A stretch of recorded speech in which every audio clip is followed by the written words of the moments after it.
هوريكم حاجة ممكن تكونوا شايفينها لأول مرة. تعالوا كده نتفرج. ده حوت،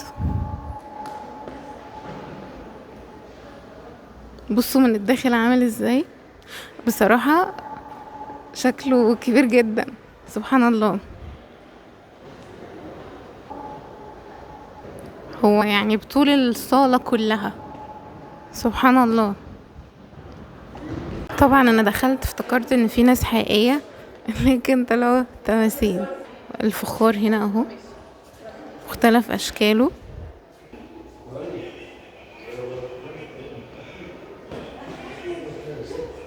حد يعرف هو بيعمل ايه؟ فرن زجاج ريفي، ده بيعمل ازاز. بصوا بينفخ فيه اهو زي الفلاحي، مكتوب عليها الفيوم. مكتوب هنا الشنتيان من محافظة المنوفية. هل المنوفية يجوا بقى يفهمونا ايه القصة دي؟ مش عارفة ايه دي، حد يقول لنا الأطفال بيبصوا على ايه ومعجبين بيه قوي، ايه القصة؟ هو طبعا هنا بيبيعوا قماش او تقريبا في سوق. مكتوب بائع السلال، السلال اللي هو السبت. دي قارئة الودع. ما عرفتش برضو ايه الحكمة من ان في معزة قدامها، بس يمكن تكون عشان الحبكة الدرامية، يعني محاكاة للواقع. دي طبعا العروسة، والسبت الطقوس المصرية بتاعتنا اللي هو العشاء بتاع العروسة والعريس. المسجد ده فكرني بمسجد كنت عاملة عنه فيديو قبله كده. ده بقى بعض من أزياء الشرطة القرن التاسع عشر.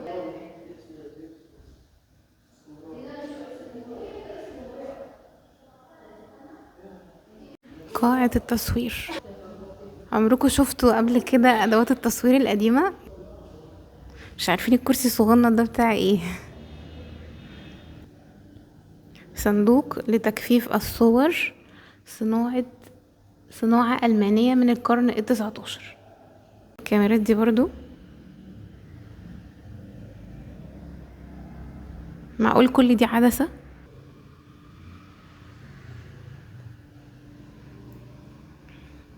كاميرا نقل من القرن ال19.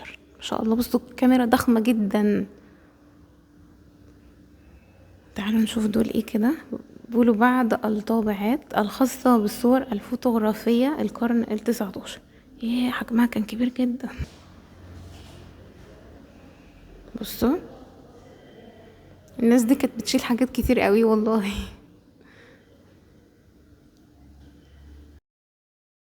الهدية دي جت للملك فاروق يوم زفافه.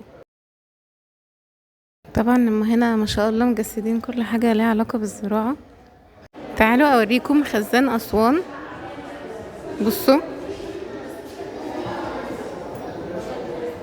طوله 1966 متر، عدد الفتحات 180 فتحة.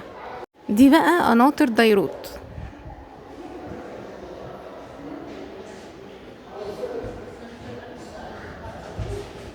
مكتوب بحر يوسف، ترعة الديروتية وترعة الإبراهيمية. أخيرا بقى شفنا أبو الفصادة. لما كنا بنقول حي أبو الفصاد طلع كائن حقيقي أهو. أبو فصادة أزرق الراس. مجموعة صور لبعض أعمال المعماري حسن فتحي. طول ما احنا طالعين على السلم بتلاقوا هنا لوحات، ما شاء الله، يعني كمية هندسة رهيبة. يعني بسم الله ما شاء الله. بصوا البيوت القديمة دي، جميل جدا ان الحاجات دي متوثقة.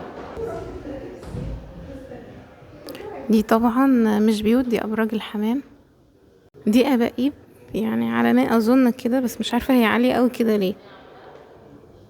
يعني هل الناس كانت بتطول نفسها كل ده بجد؟ كل ده ابقاب.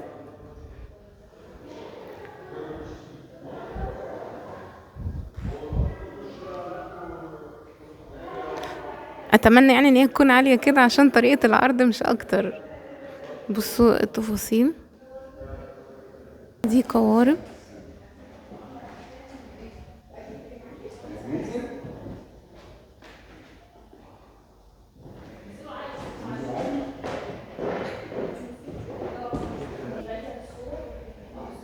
مشابهة للي احنا شفناهم قبل كده. بصوا، عارفين ايه الفرق ما بين ده واللي فاتوا؟ واخيرا قاعة الزهور. اتفرجوا على شوية ورد بقى.